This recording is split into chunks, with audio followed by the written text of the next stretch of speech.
Jadi saya mohon nanti kerjasama semuanya demi kelancaran kuliah umum pada siang hari ini, terutama mikrofonnya. Kalau memang kondisi sekitarnya terlalu berisik atau terlalu banyak gangguan suara, bisa di mute atau dinonaktifkan terlebih dahulu mikrofonnya. Oke, semoga dipahami.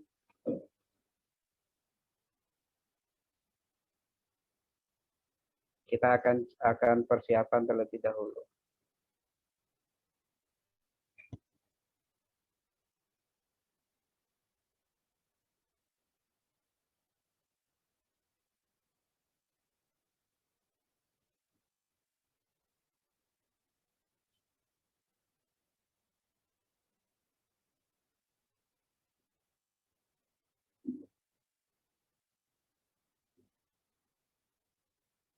Oke, selanjutnya terkait registrasi ataupun kehadiran, nanti akan ada tautan atau URL untuk nanti registrasi, untuk nanti mengisi daftar hadirnya. Jadi nanti silakan mengisi menggunakan tautan yang nantinya akan dibagikan melalui chat oleh salah satu panitia nantinya.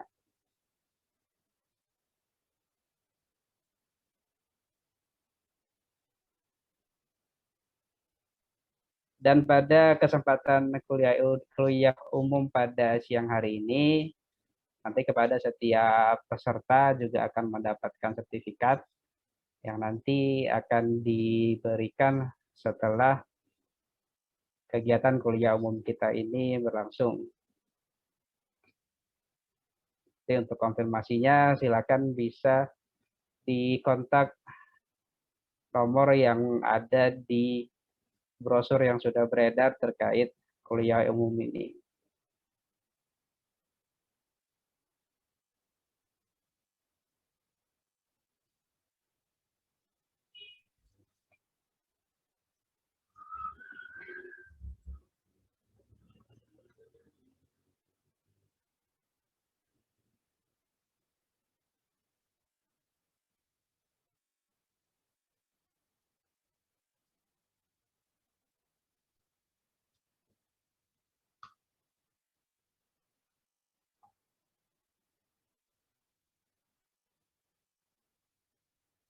Ya, sebelumnya selamat datang saya ucapkan kepada Bang Aris Rinaldi karena sudah menyempatkan waktunya untuk bisa hadir untuk berbagi pada siang hari ini. Assalamualaikum Bang, selamat siang. Ya, Assalamualaikum. Waalaikumsalam. Selamat siang Pak Watri. Yuk. Mungkin nanti share screen-nya dari sana aja ya, dari kampusnya ya. Oke, siap. Atau dari Pak Watri. Siap, aman.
Oke, kita mulai.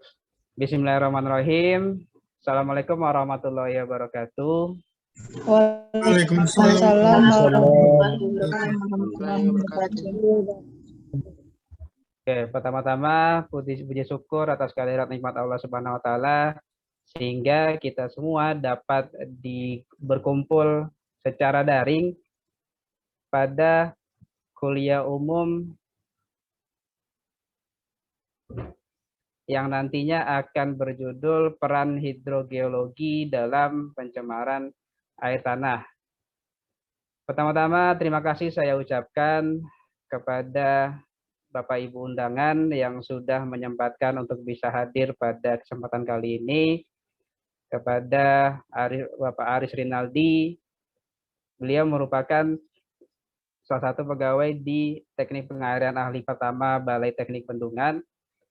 Kemudian kepada Kaprodi Teknik Lingkungan, Ibu Vina Lestari Riandini, dan beserta jajaran-jajaran yang lain yang tidak bisa saya sebutkan satu persatu. Pada kesempatan kali ini saya akan menyampaikan terlebih dahulu apa saja yang nantinya susunan kegiatan kuliah umum kita pada siang hari ini. Jadi yang pertama tadi di awal saya sudah memberikan instruksinya terkait apa saja yang nantinya bisa dilakukan dan yang tidak boleh dilakukan selama jalannya kuliah umum, dan bagaimana teknis ketika ingin memberikan pertanyaan ataupun tanggapan. Dan nanti setelah sesi instruksi dan instruksi pelaksanaan, kita akan masuk ke sesi sambutan yang seharusnya sambutan akan diberikan oleh Ketua Sekolah Tinggi Teknologi Industri Padang, tapi dalam kesempatan ini nanti akan diwakilkan oleh Ibu Vina Lestari Riandini. Setelah itu baru kita masuk ke penyampaian materinya atau kuliah umum dari Bapak Aris Rinaldi. Baru nanti kita masuk ke tanya jawab dan nanti penutupan.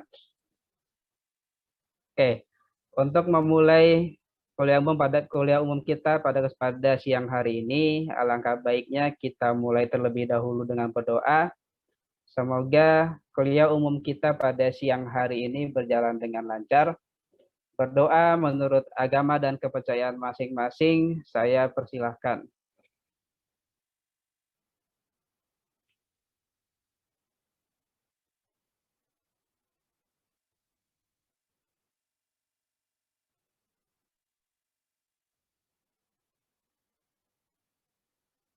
Berdoa selesai.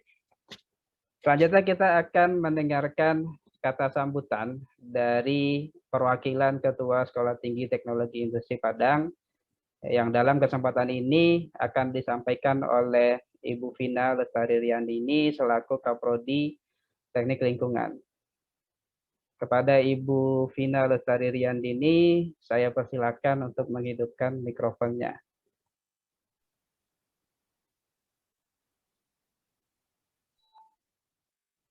Terima kasih atas kesempatannya, Pak Watri Fitrada.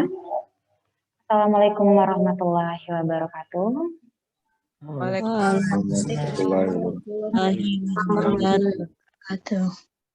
Dikarenakan Ketua SPIN belum hadir di acara kuliah umum ini, saya mewakili Ketua Sekolah Tinggi Teknologi Industri Padang ya untuk membuka acara ini. Sebelumnya yang terhormat ya Ibu Elmawati selaku Kabak Akademik, dan yang terhormat Bapak Insinyur Aris Rinaldi MT dari Balai Teknik Bendungan Kementerian PUPR. Salam kenal Pak Aris.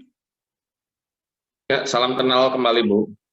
Yang terhormat Bapak Watri Fitrada selaku dosen Teknik Lingkungan dan sekaligus moderator pada acara kuliah umum. Dan yang terhormat Bapak Ibu dosen Teknik Lingkungan program Sekolah Tinggi Teknologi Industri Padang. Dan yang saya banggakan seluruh mahasiswa dan mahasiswi Teknik Lingkungan maupun Teknik Sistem Informasi, Teknik Industri dan Teknik Pertambangan yang bergabung pada acara di siang hari ini. Salawat beriring salam kita panjatkan kehadirat kita Muhammad Sallallahu Alaihi Wasallam dengan mengucapkan Allahumma sholli ala Sayyidina Muhammad. Jadi acara kuliah umum ini kita adakan dengan tujuan agar mahasiswa punya program studi teknik lingkungan nantinya bisa menambah wawasan serta pengetahuan ya menyangkut tentang tema kita yaitu peran hidrologi dalam pencemaran air tanah. Nah, untuk mempersingkat waktu, saya akan buka perkuliahan umum ini dengan mengucapkan Bismillahirrahmanirrahim. Kita buka acara kuliah umum program studi teknik lingkungan dengan tema peran hidrologi dalam pencemaran air tanah dengan pemateri Bapak Insinyur Aris Rinaldi MT dari Balai Teknik Bendungan Kementerian PUPR. Nah, demikian kata sambutan dari saya selaku Ketua Prodi Teknik Lingkungan. Sekian, terima kasih. Wassalamualaikum warahmatullahi wabarakatuh. Waalaikumsalam warahmatullahi wabarakatuh. Oke, terima kasih kepada Ibu Vina Lestari Riyandini atas sambutannya. Masuklah kita ke acara inti kita pada kesempatan siang hari ini. Pertama-tama sebelum nanti Bang Aris Rinaldi menyampaikan materinya, saya mungkin sedikit menampilkan CV terlebih dahulu dari beliau.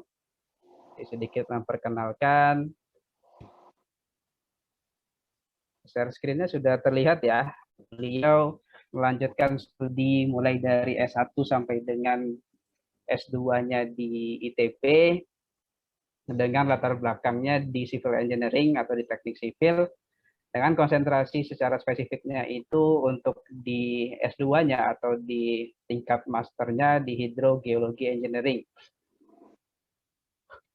Dengan berbagai macam pengalaman beliau, mulai dari di bagian di kawasan pertambangan, di Sabta Indah-Sejati, sampai dengan terakhir sebagai salah satu PNS di Kementerian PUPR. Kemudian juga beliau sempat ada pengalaman mengajar juga di ITB. Begitu pula untuk pengalaman-pengalaman di organisasinya, mulai dari Aceh Cultural Unit di ITB, sampai dengan Young Hydrologic Society National Representative in Indonesia. Ada juga beberapa pengalaman internasional, ada seperti International German Summer School on Hydrology, kemudian scholarship ataupun beasiswanya, akademik, endorsement, LPDP sampai ke DAT.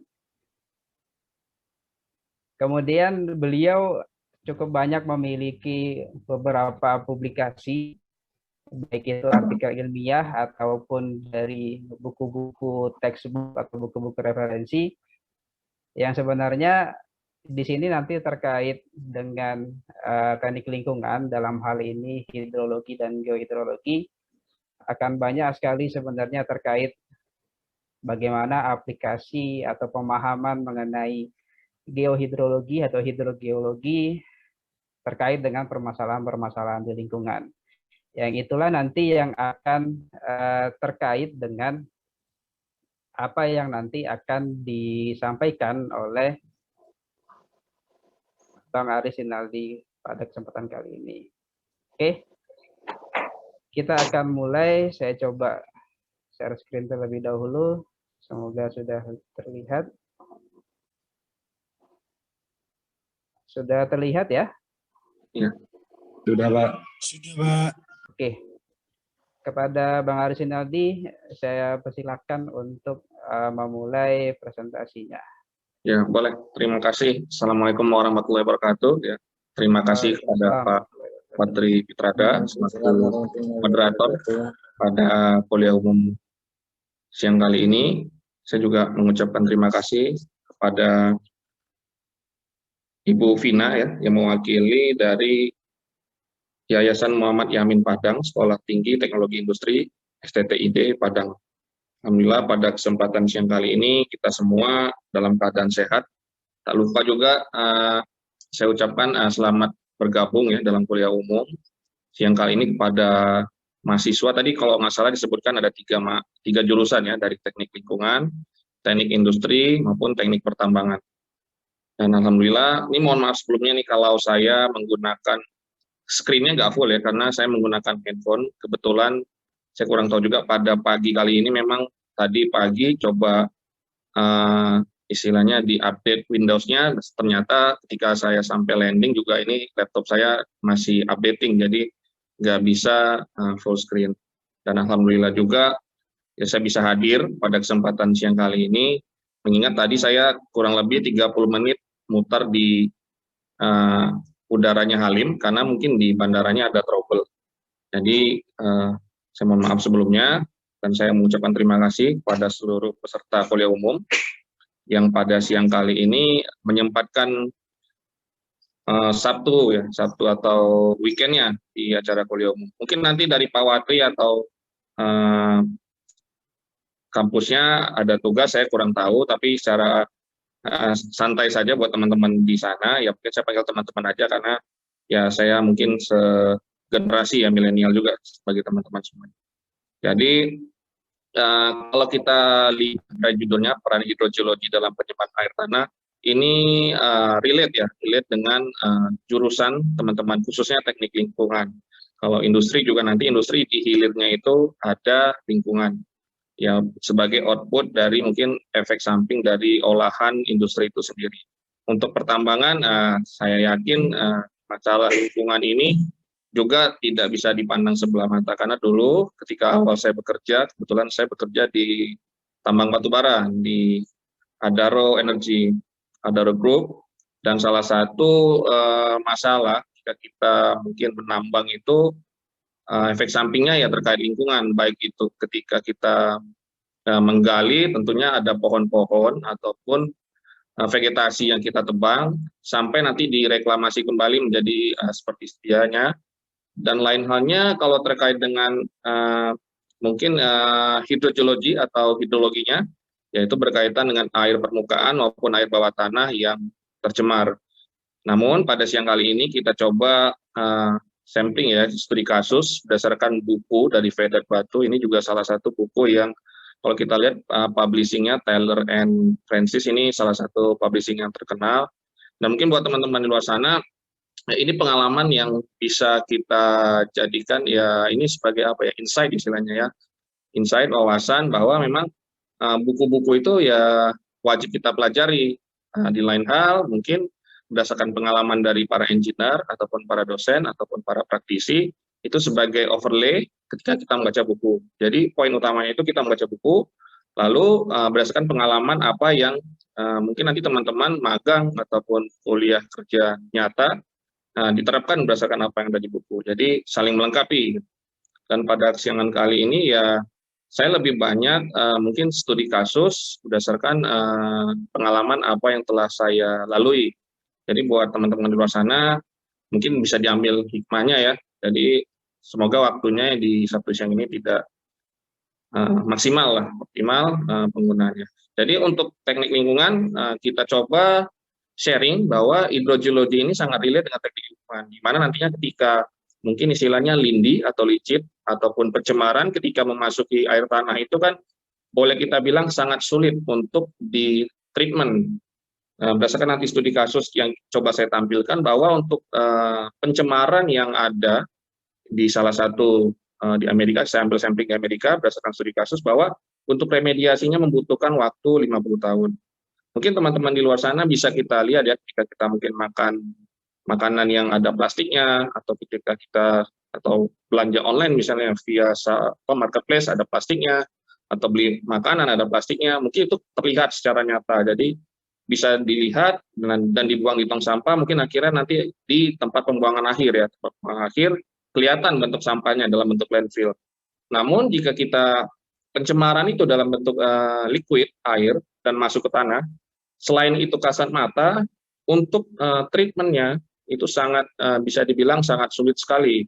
Apalagi misalnya sungai, ya mungkin kalau di Sumatera Barat bisa dikatakan sungainya itu masih bersih ya, masih bening, dan masih bisa ya buat mandi atau mungkin buat air baku minum. Namun kalau kita perhatikan di ya kebanyakan sungai di Pulau Jawa ya sudah sangat tercemar, itu terlihat. Sementara kalau kita di hidrogeologi atau groundwater itu tidak terlihat atau kasat mata. Nanti kita coba langsung. Ini bagian pembuka saja, gitu. Tadi sudah dikenalkan oleh Pak Moderator, Pak Watri, bahwa nama saya Aris. Nanti kalau teman-teman yang kurang puas dengan presentasi saya, bisa email saya di aris.balben@gmail.com, atau nanti bisa berkunjung juga ke channel saya, channel YouTube saya. Ini saya mengikuti tren teman-teman semua yang masih muda, yang punya YouTube. Ya, kebetulan saya nggak punya TikTok, jadi saya punya YouTube. Dan saya juga diamanakan sebagai Ketua LPDP Water Profesional. Nanti buat teman-teman di luar sana yang harapan saya pribadi sih, mungkin dari STTID ini nanti ya selain S1, mungkin bekerja, bisa juga melanjutkan S2 di dalam dan luar negeri dengan beasiswa yang ada di Indonesia maupun di luar negeri. Harapan kami, saya aminkan ini. Oke, Pak Watri, bisa kita lanjut ke slide berikutnya. Nah, ini tadi sudah dijelaskan Pak Watri, secara garis besar saya S1-nya dari ITB, Teknik Sipil. Jadi ini juga membuka istilahnya pandangan teman-teman bahwa mungkin nanti di lingkungan itu nggak harus kerjanya linear terkait lingkungan. Kebetulan ketika saya lulus pertama kali, saya bekerja di industri pertambangan. Bisa dibayangkan ya, dari sipil kerja di tambang, dan memang relasinya itu di tugas akhir saya. Kebetulan tugas akhir saya membuat analisis dan studi berkaitan dengan stacker reclaimer atau conveyor yang mengantarkan batu bara di Tanjung Bara, ke Borneo. Jadi mungkin teman-teman di luar sana juga nanti mungkin tema besarnya lingkungan, tapi nanti tema-tema kecilnya bisa hidrogeologi atau bisa tambang dan lain sebagainya. Dan pada 2015 saya berkesempatan mendapatkan beasiswa dari LPDP seperti Pak Watri juga, dan saya melanjutkannya di ITB. Dan ini publikasi juga tadi sudah dijelaskan oleh Pak Watri. Dan bagi teman-teman yang mungkin punya Instagram bisa follow komunitas kita di LPDP Waterproof. Mungkin nanti di situ spesifiknya lingkungannya berkaitan dengan air ya. Kita lanjutkan. Oke, ini tema besar kita, tema besar pada siang kali ini ya, hidrogeologi. Hidrogeologi itu mungkin teman-teman di luar sana sudah ada yang mengetahui, tapi saya coba ini buka kembali bahwa dalam ilmu air ini, ilmu air khususnya air tanah, bisa dibilang dengan sebutan hidrogeologi. Namun secara garis besar ilmu air ini berbagai macam istilah ya. Untuk air yang di atmosfer itu istilahnya hidrometeorologi. Untuk air yang di permukaan, air yang permukaan itu ya seperti runoff ataupun air sungai atau air yang di drainase, itu bisa disebut dengan keilmuannya hidrologi. Dan untuk air yang di bawah tanah, misalnya groundwater atau pencemaran air, di sini bisa dilihat, mungkin ini kurang besar ya, tapi saya coba buat sesimpel mungkin bahwa untuk lingkungan yang sangat berkaitan dengan air tanah yaitu hidrokimia dan lingkungan. Dan beberapa permasalahannya yang bisa kita lihat di sini sudah ditunjukkan di mouse-nya bahwa ada 4 poin utama, yaitu kalau untuk pencemaran air tanah ini sangat berkaitan dengan teman-teman di luar sana yang bekerja atau yang masih kuliah di teknik lingkungan. Nah, untuk air asam tambang ini buat teman-teman tadi yang dijelaskan di awal bahwa tambang itu ya secara tidak langsung ya sangat berkaitan dengan lingkungan, ya baik secara perkuliahan ataupun nanti bekerja di lingkungan terkait ya. Dan yang ketiga air limbah. Nah, air limbah ini bisa kita lihat dengan mata ya, mungkin air limbah domestik, mungkin ketika teman-teman di kosnya atau di rumahnya mencuci pakaian, ada busanya, nah itu menurut saya juga salah satu limbah, cuman mungkin apakah tingkat pencemarannya tinggi atau rendah, itu teman-teman yang lebih paham ya. Dan yang ketiga, yang keempat itu interaksi tanah dan permukaan. Nah, itu interaksinya yaitu tadi disebutkan sebelumnya bahwa keilmuan air ini tidak bisa dipisahkan antara satu dan lainnya, yaitu hidrogeologi, hidrologi, maupun hidrometeorologi. Dan mungkin buat teman-teman yang ada pertanyaan nanti disimpan dulu ya, disimpan di akhir, karena kalau saya lihat di jadwalnya ini sangat lama juga nih jadwal pertanyaan. Ya, saya sangat terbuka jika teman-teman ada pertanyaan, ya kita sama-sama belajar di sini ya. Bisa kita lanjutkan? Bisa, Pak. Siap. Ya. Nah, ini saya coba ambil, kita buat Sabtu ini sesantai mungkin kuliah umumnya, karena saya yakin di kuliah sehari-hari kalau dari Bu Vina dan dari Pak Watri juga sepertinya teman-teman sudah sangat ini ya, sudah serius sekali kuliahnya. Dan mungkin di kuliah ini lebih ke contoh dari studi kasus bahwa salah satu pencemaran air tanah itu bisa menyebabkan seperti ini. Jadi saya coba translate ini ya, dari kalau kita lihat di buku Vedat Batu tadi di halaman 325 ada satu sampel atau studi kasus bahwa di salah satu daerah di Rocky Mountain Arsenal itu tercemar. Nah, tercemarnya itu kita treatment. Di sini saya coba istilahnya modeling. Mungkin teman-teman juga di luar sana sudah memodelkan ya bagaimana pencemaran itu ada di air permukaan maupun air tanah. Kalau ini bahasa Inggrisnya mungkin bisa teman-teman nanti baca. Dan saya juga sangat mengapresiasi jika teman-teman sering membaca literatur dengan bahasa Inggris, karena selain menambah istilahnya kosakata ataupun pemahaman ketika membaca bahan referensi kuliah, di lain hal nanti ketika teman-teman mungkin ini masih semesternya, saya kurang tahu, mungkin ini masih kuliah ya, berarti nanti ketika mencapai tugas akhir ataupun lulus, teman-teman lebih mudah untuk apply beasiswa, karena saya yakin teman-teman yang muda-muda ini semangatnya untuk sekolah sangat tinggi sekali. Nah, ini bahasa Inggris, saya coba terjemahkan di slide selanjutnya di bahasa Indonesianya. Bisa dilanjutkan Pak Watri? Nah, ini outline-nya secara umum, saya coba ini pendahuluan, sejarah, input, simulasi, dan remediasi. Kita lanjutkan saja nanti sambil jalan. Oke, nah berdasarkan translate bahasa Inggris tadi, saya coba istilahnya poin-poin. Nah, ini juga trik-trik buat teman-teman di Sekolah Tinggi Teknologi Industri. Kalau kita membaca buku itu mungkin ada sebagian besar yang ketika satu halaman masih semangat, 2-3 halaman sudah mungkin ya matanya berkunang-kunang ya. Jadi triknya ketika membaca buku itu, ya maupun Indonesia pun bahasa Inggris, jika kesulitan, mungkin bisa dibuat poin-poin. Seperti yang saya sampaikan ini, selain poin-poin juga bisa dibuatkan dalam bentuk matriks ataupun seperti yang di penjelasan hidrogeologi, dibuat mind map-nya gitu ya. Jadi lebih memudahkan. Dan ini sangat berguna juga di kehidupan sehari teman-teman semuanya gitu.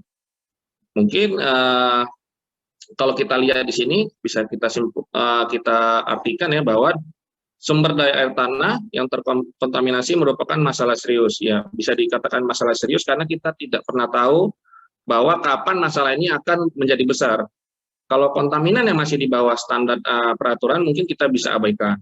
Tapi jika suatu saat mendominasi, misalnya kayak sampah ya, sampah itu kalau kita buangnya satu potongan saja mungkin tidak terasa ya. Tapi kalau satu potongan dikali jumlah orang yang ada di satu kecamatan dan dibandingkan dengan jumlah ketersediaan landfill di satu kabupaten atau kota atau provinsi, bisa dibayangkan misalnya kayak di Bantar Gebang itu sudah menggunung, dan gunungannya itu bahkan ketika ambles menyebabkan beberapa orang meninggal akibat tertimbun ya. Dan kalau kita lihat di poin 2-nya ini, untuk memprediksi pergerakan bahan kimia terlarut, diperlukan beberapa treatment seperti ini. Yaitu pertama-tama ketika kita menganalisa suatu permasalahan itu, mungkin teman-teman juga sudah belajar di kampusnya bahwa ketika kita menghadapi problem, hal yang paling mendasar untuk menjawab problem tersebut yaitu kita membuatkan rencana, plan. Plan-nya ialah apakah nanti kontaminasi air tanah ini dapat membesar atau kita menguranginya. Lalu di poin B-nya kita menggunakan estimasi spasial atau variasi temporal, konsentrasinya ini kita bisa juga poin per poin, apakah kontaminasi Fe yang paling besar ataukah zat lainnya. Lalu kita memperkirakan kalau di air tanah itu ada istilahnya namanya K, konduktivitas hidrolik, dengan satuan cm per second. Nah, untuk ini juga mungkin di teman-teman di tambang yang tambangnya eksplorasi, saya rasa juga belajar geologi. Dan di geologi kan mungkin teman-teman juga belajar tentang nilai K untuk tanah-tanah tertentu. Misalnya tanah aluvial, nilai K-nya apakah 10⁻⁻⁶ cm per second. Untuk tanah pasiran mungkin 10⁻⁻². Jadi ketika kontaminan atau pencemaran itu memasuki tanah yang ada di bawah tanah, kita bisa mengetahui seberapa cepat atau lambatnya dia melalui tanah atau batuan yang melewati tanah atau batuan tersebut. Untuk poin D, ini rancangannya bisa dikatakan kalau di sistemnya PDCA ini bisa do, dan membantu mengevaluasi kelayakan fisik dan mencegah pencemaran kontaminan. Secara umum seperti ini, nanti di slide selanjutnya juga ada penjelasannya, boleh lanjut. Nah, kalau kita lihat dari translate tadi, ya Rocky Mountain Arsenal ini adanya di USA, di Amerika, menggunakan proses kimia dalam pembuatan alat perang dan pestisida. Jadi, pestisida yang disemprot terus-menerus dalam suatu kawasan pertanian, itu dalam waktu yang sangat lama tentunya akan menimbulkan potensi kandungan kimia organik, anorganik yang mungkin nanti menumpuk. Dan kalau kita lihat di studi kasus kali ini, ya konsentrasinya itu sampai 5.000 mg per liter. Nah, ini sangat besar. Dan limbah cair ini dibuang ke beberapa pon ini kalau di teknik lingkungan maupun teknik pertambangan, biasanya untuk menampung, kalau di batubara ya, kita ambil batubara itu menampung limbah licitnya itu. Dan mengakibatkan kontaminasi hingga ke dasar akuifer atau aluvial. Nah, ini bisa kita bayangkan ya, dari permukaan tanah sampai ke akuifer tersebut, dan di akuifer itu kan bisa dibilang air yang mengalirnya dalam kecepatan yang bisa dibilang ya bisa mencemari kawasan tertentu, dan treatmentnya ini yang mungkin nanti teman-teman di teknik lingkungan maupun pertambangan bagaimana cara treatmentnya. Nah, kita lanjutkan. Ini juga berdasarkan sejarah kontaminannya bahwa kurang lebih dalam waktu 14 tahun itu menyebabkan kontaminasi dari 1942 sampai 1956, dan sudah ada pon-ponnya overflow dialirkan ke pon B, C, D, dan E. Nanti mungkin jika masih kurang jelas bisa baca bukunya. Pada tahun 54 terdapat laporan terjadi kerusakan tanaman yang parah. Nah, salah satu indikasi ya dalam pencemaran itu ya kita bisa lihat kalau air tanah itu mungkin sumur yang tercemar atau tanaman yang tercemar. Nah, untuk pencemaran tertentu bisa kita menggunakan sumur observasi. Mungkin kalau teman-teman yang di rumahnya masih ada sumur gali ya, sumur gali itu bisa digunakan juga sebagai sumur observasi. Mungkin nanti bisa ya dibuat studi kasus sendiri bahwa pada tahun tertentu mungkin kedalaman sumurnya di kedalaman mungkin 5 meter. Setelah 20 tahun kenapa airnya menurun. Nah, itu salah satu indikasi bahwa terjadi over pemakaian air. Namun kalau untuk yang terkait dengan teknik lingkungan, untuk indikasinya sampling air sumurnya aja yang diambil lalu coba diuji di lab yang ada di kampusnya. Nah, kalau kita lihat di sini bahwa di tahun 1955 dibangun 100 sumur observasi. Bisa dibayangkan ya, 100 sumur dibangun untuk mengetahui ke arah mana saja pencemaran air tanah ini terjadi. Jika kita melihat mungkin di air permukaan, hidrologi, mungkin teman-teman bisa melihat dari hulu ke hilir aliran airnya mengalir seperti apa. Sementara untuk kondisi hidrogeologi atau di bawah tanah, sangat sulit sekali untuk melihat itu. Yang paling simpel kita membangun sumur observasi. Cuman kalau kita membangunnya 2 sumur dengan luasan yang sangat besar ya, atau satu desa lah kita anggapnya, kita tidak bisa istilah mendeliniasi ya, mengkalibrasinya apakah memang sampai jarak mana saja si pencemaran itu terjadi. Nah, ini juga jika teman-teman nanti mau studi istilahnya tugas akhir, ini juga sangat menarik. Saya rasa untuk tingkatan S1, untuk studi ini, selain teman-teman mendapatkan ilmunya, juga nanti ketika bekerja, teman-teman ya langsung mengaplikasikannya di dunia kerja. Karena menurut saya untuk pekerjaan ini, ya pekerjaan AMDAL ataupun pencemaran air tanah ini sangat banyak sekali lowongan pekerjaannya, apalagi di konsultan ya, konsultan terkait lingkungan. Lalu di sini bisa kita lihat ya bahwa peningkatan konsentrasi chloride itu dari 40 ke 5.000 ini perkaliannya udah dikali 1.000, jadi sangat tinggi, ekstrim. Dan berdasarkan data yang dikumpulkan dalam waktu 1 tahun dengan menggunakan sumur pantau tersebut, arah perkembangannya bisa dilihat nih dari arah Arsenal yang merupakan daerah irigasi ke arah barat laut. Bisa dilanjutkan. Nah, buat teman-teman yang mungkin nanti tugas akhirnya juga terkait dengan software, menurut saya hal yang penting diperhatikan ketika kita mengolah data yang ada di lapangan itu, ataupun data sekunder, yang paling penting itu ketika kita inputnya. Nah, di sini ada inputnya itu ada propertiesnya, ada stresisnya. Ini disesuaikan dengan tabel yang ada di studi kasus tersebut. Nah, buat teman-teman mungkin nanti ketika memasukkan data itu diusahakan masuknya itu benar. Terlepas datanya kurang ya. Kalau datanya kurang itu bisa dimaafkan lah. Tapi kalau data yang dimasukkan salah, tentu bisa dibayangkan keluaran yang dihasilkan untuk kesimpulan nanti teman-teman melakukan modeling di pencemaran, datanya juga bisa dibilang dikatakan salah ya. Nah, secara umum seperti ini data inputnya, insya Allah ini data input yang benar karena saya berdasarkan studi, bisa dilanjutkan.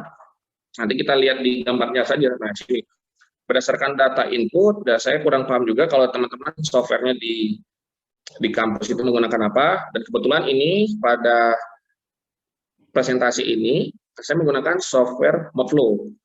Mobflow ini software yang bisa dibilang finely defined dengan grid-grid tertentu. Nah, di sini saya coba tampilkan, kalau kita lihat di gambar kiri, yaitu luasan areanya 88 km square dengan kolomnya itu 25 dan barisnya 28.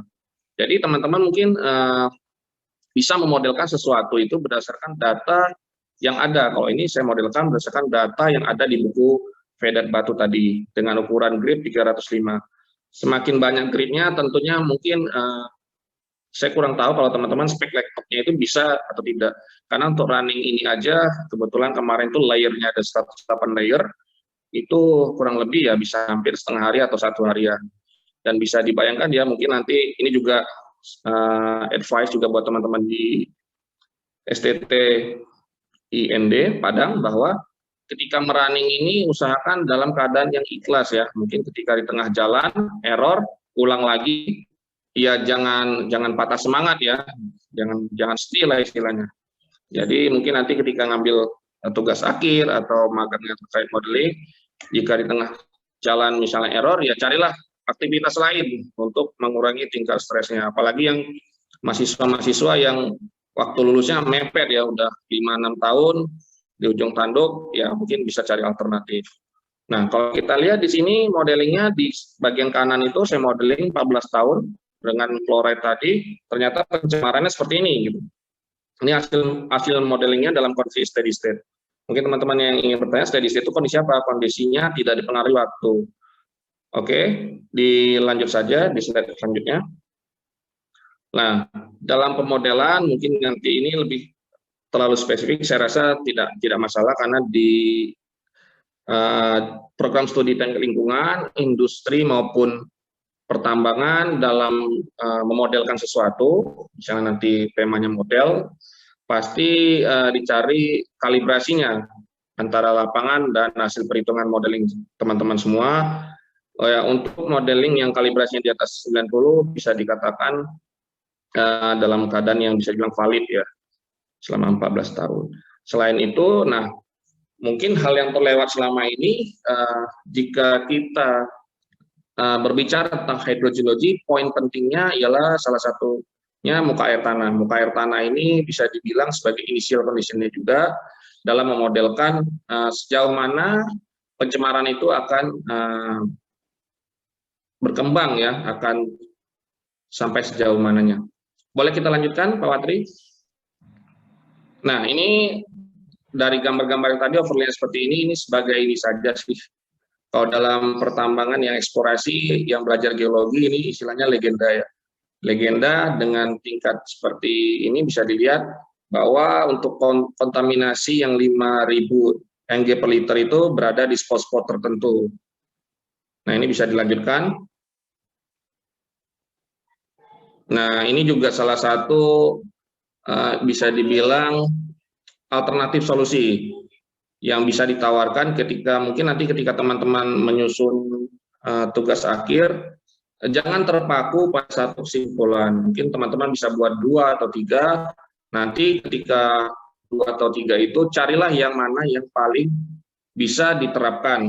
Ya, dalam artian apakah secara teknisnya oke, secara sosialnya oke, secara lingkungannya oke, atau secara ekonominya juga oke. Dan di sini ditawarkan bahwa dengan memasang 3 pompa dengan debit segini, kita mengeluarkan kontaminasinya. Pompaan dilakukan setelah tahun ke-14 sampai ke tahun 50. Bisa dibayangkan teman-teman semua, bahwa untuk pencemaran yang mungkin masuk ke bawah tanah, butuh waktu 36 tahun untuk memulihkan daerah yang tercemar tersebut minimal pada kondisi normal. Nah, pada tahun ke-50 juga bisa kita lihat di sini konsentrasinya masih jauh di bawah yang maksimum, cuman jika dibandingkan dengan kondisi awal ya masih sangat tinggi. Cuman ini kita dalam peraturan tertentu ya masih masuk dalam kategori batas normal. Dan ini juga hanya terletak di daerah yang dekat disposal pond. Berarti daerah yang dekat disposal itu masih sangat tinggi. Padahal kita mungkin kalau teman-teman bayangkan ya, dalam 36 tahun tersebut, ya waktu yang tidak singkat, tapi hasilnya juga masih maksimum. Nah, ini sebagai gambaran saja bahwa ketika air yang tercemar tersebut masuk ke bawah tanah, akan sangat sulit sekali untuk kita menormalkannya kembali. Kalau untuk di daratan yang tipikalnya vegetasi, misalnya kita tambang batu bara, atau emas, ataupun bauksit, nikel, dan lain sebagainya, ketika kita cut and fill-nya, tentunya kan di permukaannya bisa kita tanami ya, kelihatan itunya, treatment-nya. Sementara kalau kita masuk ke bawah tanah, berdasarkan studi kasus ini ya cukup lama. Kita lanjutkan. Nah, ini gambarnya terlalu kecil, tapi yang menjadi concern saya di sini bahwa dari tahun ke-14, 18, 25, 30, 40, 50, di sini bisa dilihat sendiri bahwa tingkat konsentrasinya berkurang, di mana pada tahun ke-50 yang warna biru, hijau, dan lainnya itu yang sesuai legenda tadi sudah mulai tidak ada. Jadi mungkin nanti juga teman-teman atau di luar sana yang tugas besarnya atau tugas akhirnya berkaitan dengan pencemaran air tanah, nanti bisa dibuat konsepnya seperti ini. Dibuat, kalau di paparan saya ini kan cuma one slide ya, nanti mungkin teman-teman yang milenial ini dibuat dalam bentuk video. Jadi dalam video itu bisa kelihatan sejauh mana kontaminasinya dapat berkurang. Dan menurut pengalaman saya juga di dunia kerja nanti ya kurang lebih pekerjaannya yang real itu seperti itu gitu. Jadi mungkin apa yang dirasakan di kampus sama di dunia kerja kalau bisa itu sangat beririsan kalau memang pengen bekerja. Kalau pengen berkuliah lagi ya mungkin nanti bisa konsul ke Pak Watri. Pak Watri ini juga salah satu bisa dibilang expert di bidang lingkungan dan beliau kan beasiswanya LPDP juga. Atau konsultasi ke Bu Vina, Bu saya pengen jadi dosen, nah seperti apa ya? Seperti itu. Kita lanjutkan. Kita lanjutkan ke slide berikutnya. Slide saya tidak begitu banyak ya, hanya 18 slide, cuman di kuliah umum kali ini, dan waktunya juga Sabtu, saya pengennya teman-teman di luar sana ya serius tapi santai ya. Jadi apa yang jadi poin utama pada kuliah kali ini itu dapat. Nah terlepas mungkin di sini rumus-rumusnya tidak ada, tapi secara pola pikir, teman-teman saya yakin udah nambah lah, minimal nambah setengah atau satu. Nah, dari kesimpulan yang telah saya paparkan tadi bahwa ya kontaminan ini agak memang spesifik ya, bahwa kontaminan transportasi massanya, adveksi dan dispersi ini mungkin nanti teman-teman lingkungan sudah paham juga. Nah, dalam mensimulasikan model untuk pencemaran kontaminan dalam air tanah, pengendalian arah itu juga menjadi salah satu constraint juga, bahwa tadi kan disebutkan pada presentasi sebelumnya bahwa ada sekitar 100 sumber pantau. Sumber pantau tersebut gunanya untuk memantau ke arah mana saja pencemaran itu tercemar. Mungkin nanti teman-teman bisa ya melakukan studi kecil-kecilan.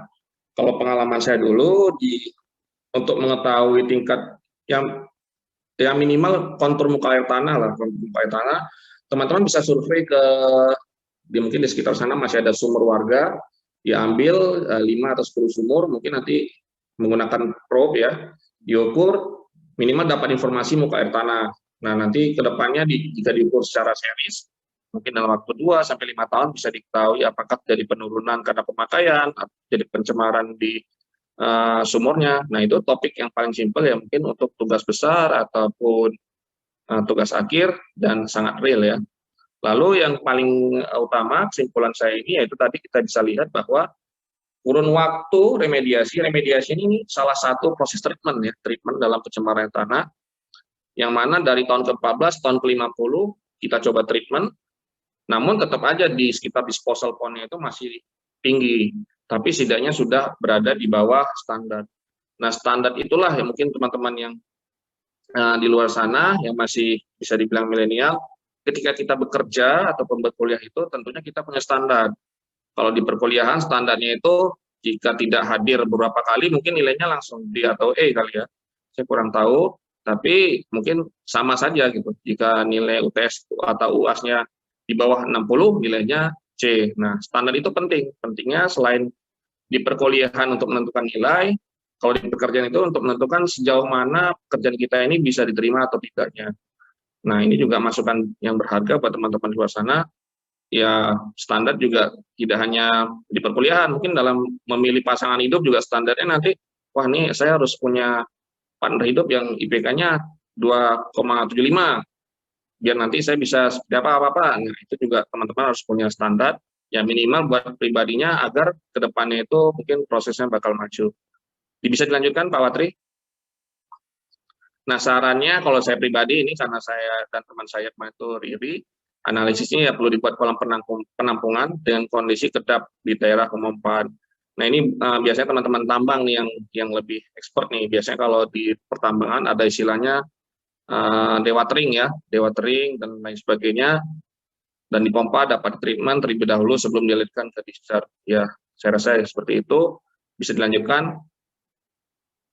Nah, ini masuk ke tanya jawab nanti dari Pak Watri saja yang monitor seperti apa pertanyaannya. Saya sangat senang sekali jika teman-teman di luar sana yang ingin bertanya ya. Terlepas dari sini, jika ada pertanyaan yang masih berkaitan, boleh ditanyakan nanti pada sesi tanya jawab. Ya, saya rasa cukup. Mungkin kita bisa lanjut ke sesi selanjutnya. Terima kasih. Oke, terima kasih banyak kepada, saya manggil abang aja ya, Bang Aris, atas pemaparannya. Cukup padat dan banyak sih sebenarnya insight yang sebenarnya bisa dipakai sebagai trigger untuk pertanyaan-pertanyaan lanjutan. Oke, saya buka sesi tanya jawab. Silakan bisa menghidupkan mikrofonnya atau raise hand.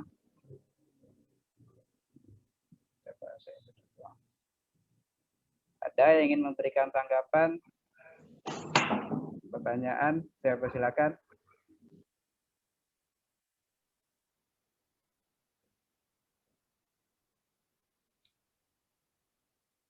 Jadi apa yang kita bahas pada siang hari ini relate ya, tidak hanya kepada teman-teman mahasiswa dari teknik lingkungan, masuk juga relate juga ke industri, masuk juga ke nanti ke tambang. Ya. Kalau boleh saya tambahkan sedikit ya sebelum teman-teman yang mau bertanya mungkin lagi menyiapkan bahan pertanyaan ya. Tapi memang mahasiswa yang baik itulah mahasiswa yang bertanya. Itu untuk melatih bagaimana dia tampil. Mungkin saja nanti teman-teman di luar sana ini kan tidak bekerja di bidangnya, tapi minimal memiliki istilahnya keunggulan-keunggulan atau bakat tersendiri. Nah, itu mungkin jadi MC atau jadi YouTuber atau semacamnya, tapi tetap mendukung basic ilmunya. Saya rasa nggak masalah kalau itu. Dan terkait ini tadi kan disebutkan Pak Watri bahwa sangat relate. Memang kalau dari paparan ini memang tujuannya, sebelumnya saya sempat searching dulu. Sekolah Tinggi Teknologi Industri ini ada berapa jurusan. Nah, saya lihat di Instagramnya ada 4 jurusan ya. 3-nya akreditasi B dan 1-nya sedang proses. Dan saya cobalah cari presentasi yang kira-kira sangat mendukung pembelajaran di sana. Kalau untuk lingkungan saya rasa udah paling pas seperti ini. Kalau untuk teman-teman industri yang mungkin tadi masih sedikit mengawang-awang, apa sih peran industri di paparan saya tadi? Bisa dilihat bahwa dari proses hulu ke hilirnya tadi kan, dari proses pencemaran sampai ke treatmentnya itu, mungkin peran-peran teman industri ini kalau ada di keilmuannya yang sedang dipelajari yaitu optimasi. Optimasi itu kan bagaimana memformulasikan bahwa dengan dananya segini mungkin ya, atau dengan source-nya segini, kita taruhlah angkanya tertentu, misalnya angkanya 10 juta rupiah. Dengan budget 10 juta rupiah, probabilitas apa yang bisa kita ambil untuk mendapatkan hasil yang sangat baik gitu. Nah, saya rasa buat teman-teman industri ya, apalagi industri pertambangan ya bisa relate. Kalau teman-teman pertambangan ya mungkin terbuka juga, waduh ini saya pengen ngambil tambangnya nanti tambang apa gitu, apa pengen jadi inspektur tambang atau pengen bekerja jadi main engineer atau menjadi konsultannya AMDAL. Nah, kalau kalau saya lihat di background saya, kebetulan saat ini ya buat teman-teman tambang itu, untuk bendungan, mungkin di pikiran kita semua bendungan itu umumnya dikerjakan oleh lulusan teknik sipil. Ternyata tidak. Sekarang ini ya kurang lebih, saya belum hitung pastinya, tapi ada kurang lebih 20 bendungan limbah tambang. Bendungan limbah tambang ini bendungan yang dibangun untuk menampung atau bisa dibilang efek samping dari pengolahan emas ataupun mineral. Jadi dalam bendungan itu isinya tailing semua, tailing, dan itu konsulnya ke kita juga, ke Balai Teknik Bendungan. Baik itu proses desain bendungannya ataupun proses peninggian. Kalau untuk air tanahnya ya sangat berperan di instrumentasi tadi, observation well atau super pemantauan. Tapi dari segi kontaminan ya ini mungkin satu hal yang saya juga baru tahunya ketika saya bekerja, bahwa wah ternyata di tambang itu banyak sekali infrastruktur bendungan. Ya terbuka juga pandangan saya. Mungkin kayak di Sumatera Barat itu kan banyak tambang juga itu, cuman saya belum menemukan tambang yang ada bendungan yang di Sumatera Barat. Dari segi bendungan juga belum ada banyak etanol. Tapi kalau untuk yang tambang-tambang di Sulawesi, misalnya PT Vale atau dulunya Inco itu, ya mereka punya bendungan juga, selain untuk air juga buat tambang. Ya kurang lebih seperti itu Pak Watri. Mungkin teman-teman di luar sana yang ingin bertanya silakan. Oke, silakan. Izin Pak. Ya silakan. Irwan ya. Terima kasih Pak Watri. Salam Ibu Vina, Pak Watri. Yo. Terima kasih kesempatannya. Salam kenal Pak Aris. Ya, mari Pak. Saya Irwan Pak. Saya ngambil S1 Teknik Lingkungan di STIN, tapi saya sekarang udah bekerja Pak. Kebetulan juga inherent sama yang Bapak sampaikan paparan tadi, memang erat kaitannya dengan tambang batu bara. Saya memang sekarang ini bekerja di tambang batu bara Pak. Yang ingin saya tanyakan adalah pertama ya saya sangat tertarik sama judulnya Pak. Jadi saya dari awal memang antusias. Yang menjadi pertanyaan saya adalah di tambang batu bara ini tentu ada limbah abu PLTU ya Pak, limbah fly ash. Nah yang mana fly ash ini termasuk ya baru dikeluarkan menjadi limbah non B3. Tapi sebelumnya itu limbah B3 dan kita di disposal Pak, ditimbun karena memang dapat izinnya ditimbun, tetapi dengan open dumping seperti itu tidak menutup kemungkinan adanya terjadi lindia dari rembesan faba. Nah, yang saya tanyakan adalah bagaimana kita menentukan pola alir pencemaran air tanahnya Pak terhadap air lindian tersebut, karena memang di sekitar sini banyak PLTU, banyak tambang, banyak dumping fly ash juga. Nah, kita jangan sampai airnya ini mengalir ke sungai, jangan sampai airnya ini mengalir ke sumber warga-warga, karena ini sangat erat sekali kaitannya dengan pencemaran air tanah. Ini juga untuk menentukan bagi kita untuk pemilihan lokasi di mana sih sebetulnya yang ideal untuk disposal fly ash nanti. Walaupun nanti dikeluarkan jadi limbah B3, tapi tetap kita lakukan disposal. Terus kemudian juga yang ingin saya tanyakan adalah bagaimana caranya kita untuk menghitung atau untuk menentukan water manajemennya air tanah Pak. Karena ini erat kaitannya sekali dengan dengan tambang kita, karena tambang kita asam tambangnya yang kita hasilkan bukan hanya dari air hujan, tapi juga ada campuran air tanah. Tentu pemilihan lokasi yang untuk area yang pas untuk disposal, area yang pas untuk galian kita, sehingga dengan kita mengetahui pola water manajemennya air tanah, kita bisa meminimalisasi setidaknya mengurangi volume air tanah Pak, atau kita setidaknya bisa mengurangi debit air asam tambang. Tentu nanti akan menghemat biaya cost untuk pengolahan air asam tambang kita. Mungkin itu dulu dari saya, Pak. Terima kasih, Pak, atas kesempatannya yang diberikan. Assalamualaikum warahmatullahi wabarakatuh. Nah, boleh, terima kasih. Ini Pak Watri gimana skemanya, Pak? Saya langsung jawab atau dikumpulkan? Silakan dijawab dulu, Bang.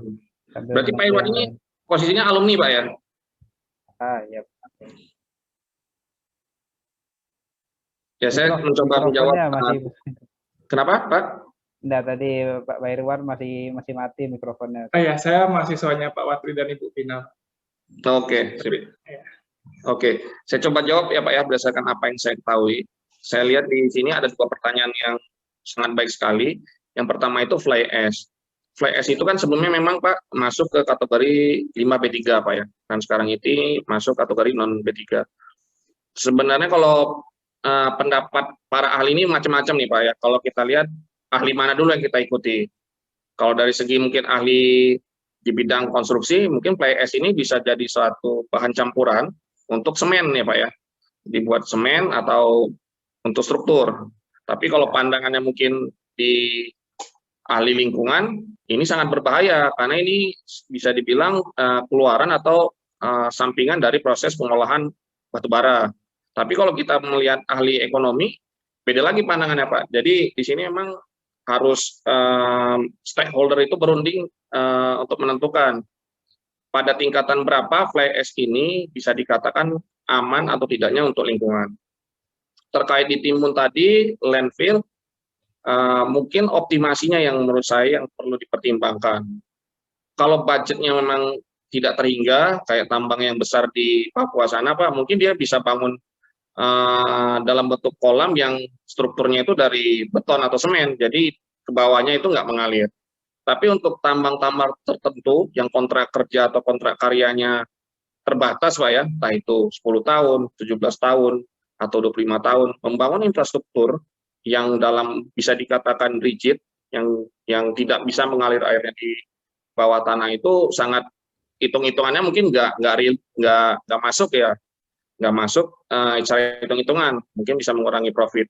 Jadi pertimbangan mendasar itu kalau pendapat saya, ketika kita menentukan pondnya itu, entah itu disposal pond atau settling pond, kita harus tahu dulu lapisan tanah yang ada di daerah tersebut. Apakah lapisan tanahnya itu tanah topsoil, atau aluvial, atau breksi, atau andesit. Nah, ketika kita tahu jenis tanahnya, kan kita bisa mengetahui tingkat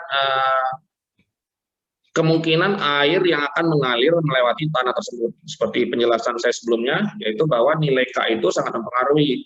Semakin kecil nilai K, tentunya air yang melewati lapisan tanah tersebut semakin kecil. Nah, untuk bendungan, sampling-samplingnya di bendungan aja. Bendungan itu umumnya dibangun di tanah yang andesit sama breksi. Sehingga bisa dibilang ketika fondasi tanah tersebut tidak mencapai kedalaman tertentu, dia sudah mampu bertumpu pada lapisan batu tersebut. Seperti halnya juga di kita membangun disposal atau pond tadi, ya base tanah yang kita bangun itu apa dulu lapisannya.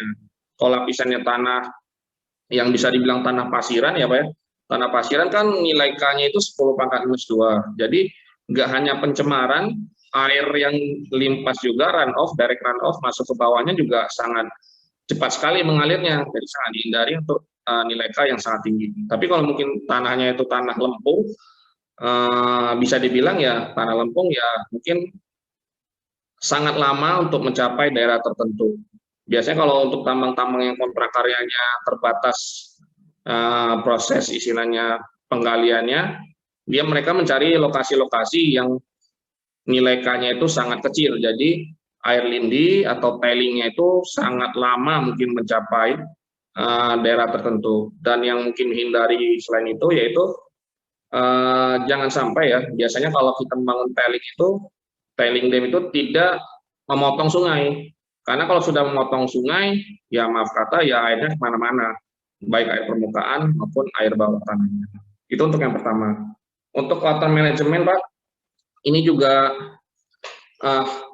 bisa dibilang buat teman-teman industri ya, hitung-hitungan realnya nanti di teman-teman industri, apakah yang menjadi pertimbangan itu pertimbangan teknis. Kalau pertimbangan teknis, ya mungkin dibangunnya dengan kondisi yang mempertimbangkan aspek-aspek teknis. Kalau pertimbangan ekonomi tentunya mungkin sesuai dengan budget dari si perusahaan tersebut. Dengan budget tersebut kira-kira akan seperti apa nanti water management. Kalau untuk pencemaran air bawah tanah, instrumentasi yang bisa digunakan tersebut menurut kami ya ada dua yang biasanya digunakan untuk pengukur tingkat pencemaran air tanah, yaitu piezometer maupun observation well. Yang paling murah ya tentu observation well, karena kita hanya menggali sumur, kita mungkin ya melintangnya itu enggak satu lurusan ya, kita buat spot-spotnya yang kira-kira ya biasanya di bagian hilir yang menjadi titik kontur terendah. Jadi ketika nanti mungkin bocor si tampungan disposal pondnya atau settling pondnya ataupun tailing dam-nya bisa ketahuan al-hariran di situ. Yang kedua, ya kita bisa tracing juga dengan menggunakan pewarna. Jadi mungkin di hulunya kita kasih pewarna warnanya merah, sampai mana warna merah ini akan mengalir. Namun kalau pewarna ini kan kalau airnya deras dia akan tercuci. Jadi yang mungkin bisa digunakan dari sumur pantau tadi kita ukur tingkat pencemarannya. Ya mau nggak mau kita bisa diukur di lapangan maupun di lab. Menurut saya seperti itu. Nanti ketika kita ini water manajemennya kan luas maknanya. Apakah pengaliran airnya saja atau sampai kita pengambilan keputusan dalam optimasinya. Ya menurut saya seperti itu. Semoga bisa menjawab ya Pak ya, Pak Irwan. Terima kasih. Terima kasih Pak. Terima kasih Pak Aris Rinaldi, sangat membantu sekali bagi kita. Terima kasih Pak. Oke. Apakah ada lagi yang ingin bertanya atau memberikan tanggapan? Ya atau yang mau sharing juga boleh, nggak apa-apa. Ya.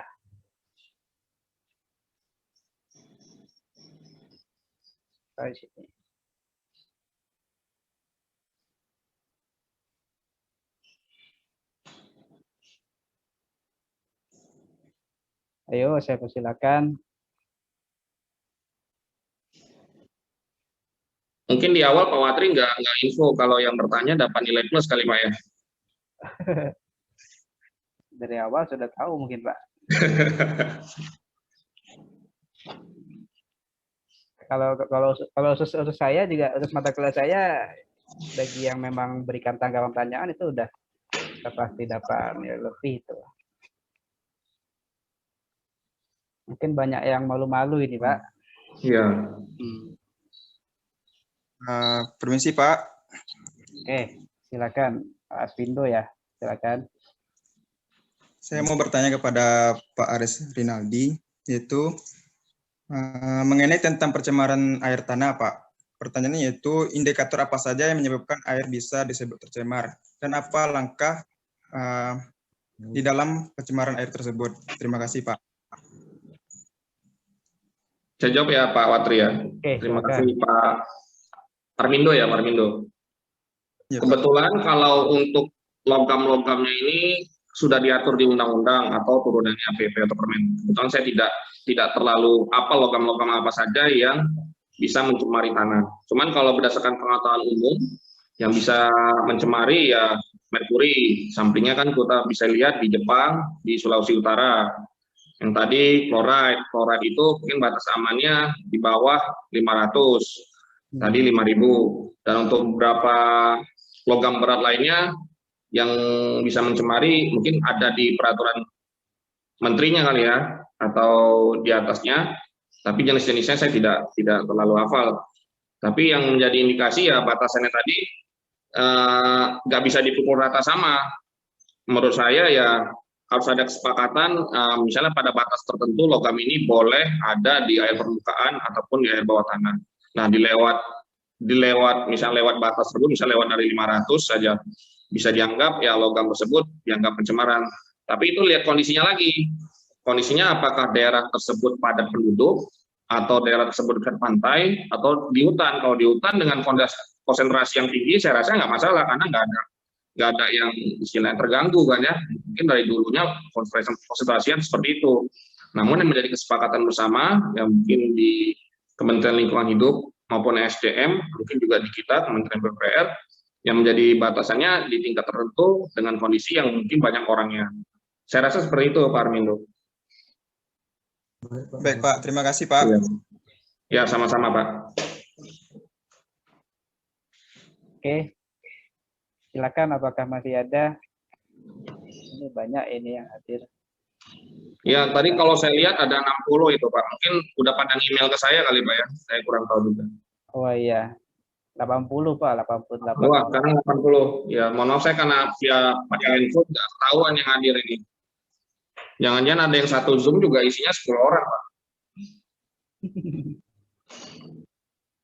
Dari Bu Vina mungkin atau Bu Yanti.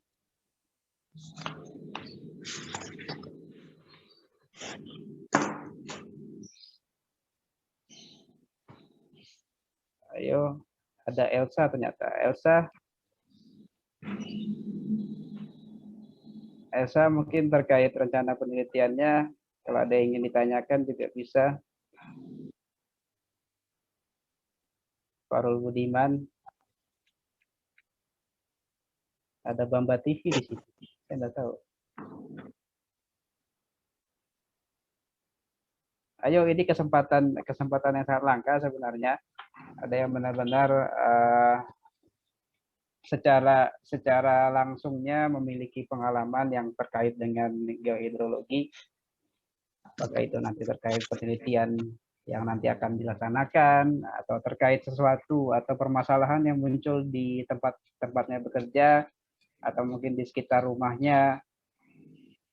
Mungkin di beberapa daerah pesisir, apakah di Sumbar itu sudah masuk air lautnya ke air sumurnya? Sudah belum ya? Ya, kalau terkait air laut masuk ke sumur itu kan istilahnya intrusi Pak ya. Intrusi ya. Ya, intrusi. Itu juga kalau mau dijadiin topik penelitian juga sangat menarik itu. Betul sekali. Yang penting punya waktu lebih di lapangan buat mengukur sumur-sumur yang ada di sekitar pantai. Ya. Ya. Menarik sebenarnya. Oke, apakah ada lagi? Siapa nih? Ada Bu Afni, Afra, Adrizal. Absen satu-satu jadinya. Pak, saya ingin bertanya, Pak. Oke, Ya. silakan. Ronaldo ya tadi ya. Iya, Pak. Ya, silakan. Assalamualaikum warahmatullahi wabarakatuh. Waalaikumsalam. Waalaikumsalam warahmatullahi wabarakatuh. Pak, saya ingin bertanya kepada Pak Aris Rinaldi mengenai pencemaran air tanah. Itu di daerah saya Pak di Kabupaten Batanghari itu sungai itu tuh kok berwarna kuning ya Pak? Apakah itu mengalami air tanah atau bukan Pak?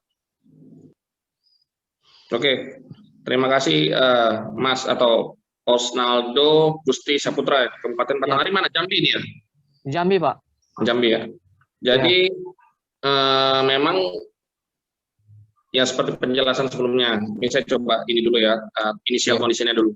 Bahwa tidak semua sungai ataupun aliran air itu berwarna bening. Kalau di Sumatera Barat ya bisa dilihat lah ya, sungai-sungainya bening dan banyak batuannya.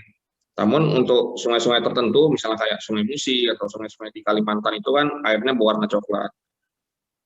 Indikasi-indikasinya banyak kalau di sini, Osnaldo. Satu, mungkin ketika sungai besar itu tentunya aliran air yang mengalir itu di permukaan kan sangat tinggi. Ketika aliran sangat tinggi tersebut, di bawahnya ada sedimen, yaitu berupa bisa jadi lempung ataupun tanah-tanah ataupun jenis-jenis lainnya. Ketika aliran atau debitnya besar kan terjadi pergolakan. Misalnya kayak saya panggilnya Gusti aja lah ini ya. Gusti ngaduk kopi, diaduk-aduk kan keruh kan ya. Padahal awalnya lapisan kopinya di bawah, di atasnya air putih. Nah, indikasinya bisa seperti itu. Yang kedua, kalau berwarna kuning, ya mungkin kita harus melakukan pengukuran lagi. Itu tadi visualnya seperti itu, dilakukan pengukuran. Dari hasil pengukuran di lab maupun di lapangan bisa kita ketahui apakah itu memang sedimentasi dari sungai tersebut, atau yang kedua sulfur. Nah, jika mengandung sulfur juga kan biasanya berwarna kuning seperti yang ada di Kawah Ijen. Nah, itu kita harus trace dulu di awal inisial kondisinya seperti apa, atau memang daerah tersebut ya bisa dibilang daerahnya ya seperti itu. Iya Pak, memang itu ya Pak. Tapi ya Batanghari memang sungainya berwarna ini ya, coklat atau kuning ya? Coklat atau kuning lah Pak. Ya.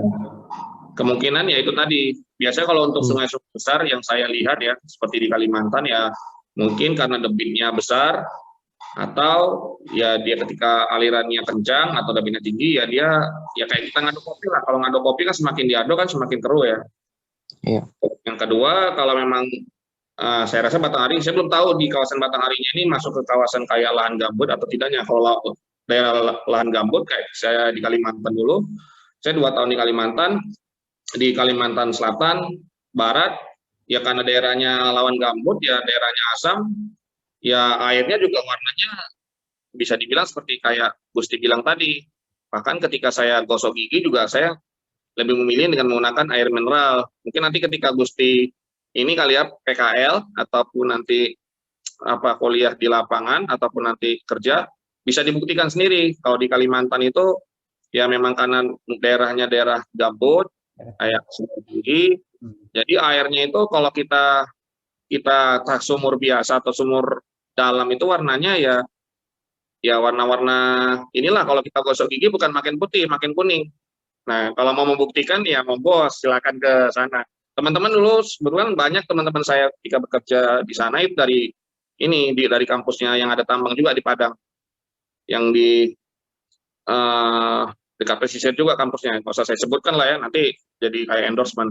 Jadi ya banyak di sana ya mereka juga, wah airnya kok beda ini, kalau di Padang biasa kan air sungainya itu buat mandi buat apa warnanya putih, di sana mau minum aja mau gosok gigi airnya kuning. Nah biasanya kalau udah kuning itu indikatornya kita ini aja, kita buka kerannya lama-lama, kalau embernya itu warnanya jadi kuning juga ya berarti kemungkinan airnya itu mungkin sifat asam basanya tinggi. Nah itu juga nanti kalau mau dibuktikan sama Gusti boleh aja, ya harus diukur.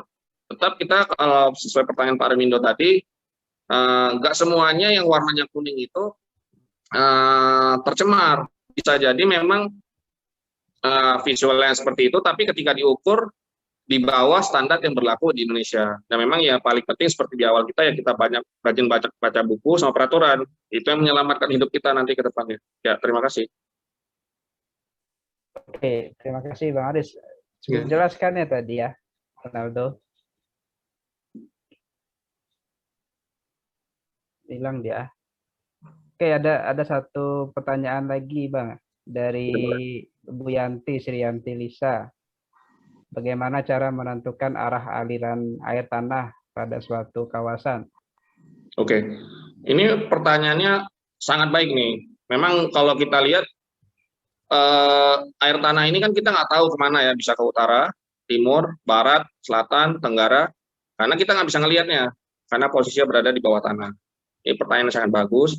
Umumnya bagaimana cara pengukurannya, kita menggunakan itu sumur pantau, kita spot aja, misalnya kalau di barat kita taruh satu sumur, oh nggak ada, kita tambah lagi di selatan, kita tambah lagi di utara, nanti bisa ketahuan, oh ternyata di utara ada potensi pencemarannya. Ya memang seperti itu. Kayak tadi juga studi kasus yang saya sampaikan kan ada 100 sumur untuk mengetahui seberapa besar tingkat pencemaran, dan setelah diketahui ternyata sampai 5.000 mg, baru dia lakukan treatment, dipumping airnya, ya istilahnya diremediasi. Di tahun ke-50 baru bisa, itu pun tidak normal-normal banget gitu ya. Jadi kalau ditanya bagaimana menentukan arah, karena ini posisinya di bawah tanah dan tidak terlihat, ya kita pasang instrumentasi. Kalau tidak observation well atau sumur pemantauan, bisa menggunakan piezometer. Untuk teman-teman di teknik pertambangan, saya rasa sumur pantau sama piezo itu merupakan instrumen standar untuk mengukur pencemaran yang ada di bawah tanah. Cuman nanti yang menentukan kedalamannya itu, nah disitulah ilmunya yang belajar di kampusnya Pak Watri ini ya kan. Kalau tukang gali sumur biasa, digalinya aja sedalam mungkin, karena ya untungnya berdasarkan per meter square-nya yang digali kan. Iya. Tapi kalau teman-teman mahasiswanya Pak Watri ini kan berdasarkan hitung-hitungan, oh ternyata di kedalaman 10 meter yang optimum untuk digali. Saya rasa seperti itu Pak Watri. Oke, bagaimana Bu Yanti? Apakah cukup? Iya. Pak, apakah ada batas minimal sumurnya dalam penentuan arah itu, Pak? Oh ya Bu Yanti, gini Bu, seperti halnya dalam ini, kalau dalam dunia geologi ada namanya ketika kita melakukan pengeboran, berapa minimal pengeboran yang akan dilakukan. Nah, seperti yang saya katakan sebelumnya, constraint-nya Bu Yanti ini apakah ekonomi, teknis, atau lingkungan. Mungkin dengan 2 sumur bisa didapat hasil optimal, oke saja. Tapi budgetnya cukup nggak dengan 1000 sumur? Nah, itu menjadi pertimbangan. Dan ketika kita menentukan itu, ya peran dari ilmunya teknik industri ini optimasi. Dengan 2 sumur dapat nilainya berapa, dengan 10 sumur berapa, dengan 1000 sumur berapa. Kalau menurut pendapat saya ya semakin banyak sumurnya semakin bagus. Jadi ketika kita mendeliniasinya, melakukan konturnya itu semakin terlihat jelas. Namun yang jadi keterbatasan dengan membangun 1000 sumur, tentunya kan biaya yang digunakan semakin besar ya kan ya. Jadi biasanya kalau kayak ilmunya pengeboran itu di geologi minimal 2 lubang bor. Namun kalau dirasa 2 lubang bor tersebut tidak memenuhi, ya bisa ditambah. Cuman ditambahnya itu sesuai kesepakatan, mungkin kalau yang sering proyek kan ya KK-nya tadi berapa, di kontrak berapa, cukupkah dengan 2 sumur, atau 5 sumur, atau 10 sumur, atau 1000 sumur. Cuman kalau 1000 sumur nanti Bu Yanti bangun nggak dibayar, karena yang punya fundingnya nggak punya budget sebesar itu. Atau ketika dia bangun 1000 sumur tadi, biayanya lebih besar daripada dia melakukan kerjaan yang lain. Kurang lebih seperti itu Bu Yanti. Oke Pak, makasih Pak. Sama-sama. Ada satu lagi nih Bang dari chat ya. Pak. Oh, ada yang tanya tuh. Siapa boleh? Baiklah, saya Aris Afik Pak. Mau bertanya masalah tentang air lindih Pak. Pertanyaan saya kan tidak semua TPA memiliki fasilitas yang baik tentang penanganan air lindih. Bagaimana treatment yang tepat terhadap pencemaran air tanah terhadap air lindih ketika pada saat musim hujan? Kan pada saat musim hujan itu kan air hujan begitu banyak akan mengakibatkan kolam-kolam air lindih itu melimpah, dan limpahnya itu bisa mengakibatkan pencemaran terhadap air tanah di sekitar tempat tersebut. Gimana treatment yang tepat untuk mengatasi pencemaran air lindih pada saat musim hujan, Pak? Cuma itu yang. Oke, terima kasih Pak Aris Afik. Air lindih ini kalau pengalaman saya sih ada 2 hal yang mungkin bisa kita jadikan studi kasus. Yang pertama mungkin air lindih dari persampahan domestik ya. Kalau air lindih persampahan domestik bisa kita ketahui sama-sama ya. Mungkin teman-teman di luar sana juga ketika membuang sampahnya juga ada yang mungkin yang sangat sesuai standar dibuat 3 ya, organik, anorganik, sama mungkin yang kaleng-kaleng. Tapi pada umumnya sampah yang ada di Indonesia ini kan masih satu tempat. Nah, ketika satu tempat dimasukkanlah ke truk sampah. Nah, truk sampah kita bisa dilihat sendiri. Kalau truk sampahnya mungkin dulunya bagus, setelah sampah yang masuk bermacam-macam, mungkin kalau kita naik motor atau kendaraan mobil ya di belakang truk sampah tersebut kan, ya maaf kata bisa kita lihat sendiri, tetesan-tetesannya itu kan bisa disebut air lindih juga kan ya. Nggak perlu kita sampai ke TPA juga di situ udah terlihat. Nah, mungkin menurut saya kalau di Indonesia melihat air tetesan dari truk sampah itu hal yang lazim gitu. Tapi kalau mungkin negara yang standar aturannya tinggi, tidak bisa seperti itu. Jangan sampai mungkin di negaranya air lindih yang dari sampah yang dibawa ke TPA itu jatuh ketika kita mobilisasi dari rumah warga atau rumah masyarakat ke TPA. Karena kalau kita lihat ya di Indonesia dari proses transportasinya aja sudah seperti itu, dan masyarakat maklum ya. Kalau saya lihat tidak ada yang melakukan surat terbuka ke instansi tertentu, karena memang yang dihadapi ya tidak sesimpel itu. Tapi kalau negara yang standarnya tinggi, ya saya pribadi yakin tidak ada sampai menetes di jalan. Yang kedua, untuk mungkin air lindih yang di TPA tadi. Nah, ini seperti yang di pertanyaan Pak Irwan tadi, menurut saya ini tergantung ya kita harus initial condition dulu, boundary condition, lalu kita optimasi. Optimasinya apa? Biasanya kan pekerjaan-pekerjaan ini kan batasannya biaya nih Pak. atau Mas ya, batasnya biaya. Mungkin budgetnya itu 100 juta. Dengan 100 juta kira-kira possible kita bangun kolam lindi yang dengan menggunakan beton. Nah, mungkin bagi daerah tertentu tidak memungkinkan. Nah, kita cari alternatif lainnya. Berarti kita bangun di daerah yang tanahnya itu nilai konduktivitasnya itu tidak terlalu besar. Ya, kita bangun mungkin di daerah yang lempung.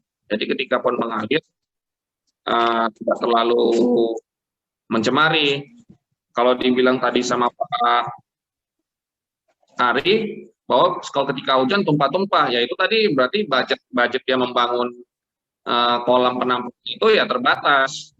Tapi mungkin saya kurang tahu apakah profitnya juga terbatas atau tidaknya. Karena memang kalau namanya bisnis ya orang kan mencari keuntungan sebesar-besarnya, kerugian sesimpel-simpelnya kan. Padahal permasalahan lingkungan ini kita tidak membatasi dalam hal kontrak kerja, karena yang kita teruskan ini kan ke anak cucu kita. Jadi ya kalau memang peraturannya itu harus dibangun kedalamannya 5 meter, ya dibangun 5 meter, jangan dibangun 2 meter. Kalau dibangunnya 2 meter ya tentu selain tidak muat ya mungkin airnya tumpah-tumpah ketika hujan. Ya menurut saya seperti itu Pak. Seperti penjelasan sebelumnya, jika memang kita akan membangun suatu industri ini misalnya, industri tambang atau nikel atau batu bara, ya kita harus dari hulu ke hilirnya kita perhitungkan. Jangan hanya kita mengambilnya gampang, menjualnya gampang, tapi ya yang efek sampingnya tadi kita tidak perhitungkan, misalnya entah itu lindi ataupun tailingnya ataupun ya efek-efek samping. Kalau overburden, setahu saya di tempat saya yang lama ya overburden dalam bentuk tanah atau pasiran itu masih dihitung. Kalau di tempat saya yang lama masih dihitung. Jadi kalau misalnya kayak batu bara itu dihitung LCM BCM-nya, overburden-nya tonasenya dihitung dari dump truck-nya. Tapi kan kalau perusahaan-perusahaan yang kayak nickel tailing itu kan, ya saya kurang tahu apakah tailingnya itu masuk hitung-hitungan juga atau tidaknya. Karena ya semakin besar infrastruktur yang dibangun kan, mungkin ya bonus atau gaji karyawannya mungkin terganggu juga. Saya kurang paham juga itu internal di perusahaan. Saya rasa seperti itu Pak Patri sama Pak Ari. Ya Pak, terima kasih Pak atas tanggapannya Pak. Oke, dan memang seharusnya sudah ada ketentuannya sih untuk pembuatan lokasi penimbunan itu, ada kolam pengumpul lindinya yang sebagainya juga harusnya sudah ada sebenarnya. Harusnya itu tidak jadi masalah kalau memang sudah dibangun sesuai dengan itu. Ya, kecuali memang mau menghemat ya Pak ya, mau menghemat ya maaf kata ya. Karena kalau di hutan siapa yang mau tahu ya Pak? Ya Pak Watri, kalau menurut saya kalau di hutan, bahkan tambang ini kan rata-rata di hutan nih, di hutan, di gunung, yang ya orangnya sedikit lah. Siapa juga yang mau protes kan ya, kecuali memang kayak di PPA Bantar Gebang itu karena di kota terlihat jelas ya mungkin banyak masukan. Tapi kalau misalnya tambang-tambangnya, apalagi tambang peti gitu kan, tambangan ilegal, itu dilihat aja sebenarnya sudah salah aturan, cuman pembiarannya terjadi terus-menerus ya kan. Oke, kita lanjut dulu Pak. Ini ada lagi. Bagaimana cara pemulihan tanah tercemar sulfur? Bu Afni nanti dulu sebentar ya. Tentang cara pemulihan tanah tercemar sulfur dari Sylvia Herwandi. Oke. Pertama yang perlu kita pahami bahwa sulfur itu tidak selamanya menyebabkan pencemaran. Karena kalau kita lihat seperti yang di Ijen sana kan malah ditambang dalam bentuk bongkahan. Bongkahannya itu nanti di kilogram, dihitung berapa biayanya. Karena sulfur ini kalau Bu Yanti ya? Sylvia Hendra. Nah, kalau Bu Sylvie pahami, sulfur ini kan kalau untuk produk kecantikan kan masih ini Bu, masih bisa digunakan kalau salah saya. Sulfur untuk ya mungkin menghilangkan noda-noda yang ada di muka atau menghilangkan mungkin ya bisa dibilang penyakit-penyakit yang ada di kulit. Bisa dicek sendiri ada beberapa produk sabun yang menggunakan sulfur. Jadi sebenarnya sulfur ini tidak selamanya bisa kita bilang jelek, dan batasannya itu disesuaikan saja Bu dengan peraturan yang berlaku. Saya tidak hafal pasti karena peraturan KLHK ini Pak Watri juga saya rasa untuk menghafal semuanya juga ini Pak ya. Tapi mungkin nanti kita kalau Pak Watri undang lagi terkait kelembagaan perundang-undangan ya kita kupas terkait peraturan. Tapi saya yakin untuk Indonesia sudah ada batasannya. Sudah. pada tingkat berapa sulfur ataupun merkuri ataupun fluoride itu dibatasi. Tapi ya itu tadi, tidak semua hal yang kita bayangkan itu jelek sebenarnya, karena di beberapa tempat ya ditambang dalam bongkahan atau seperti itu. Saya rasa cukup clear ya Pak Watri. Oke, semoga cukup jelas ya, nanti mungkin dari Ya. kesempatan untuk lebih detailnya. Ada lagi dari Bu Afni, mungkin bisa dihidupkan mikrofonnya. Terima kasih Pak Watri.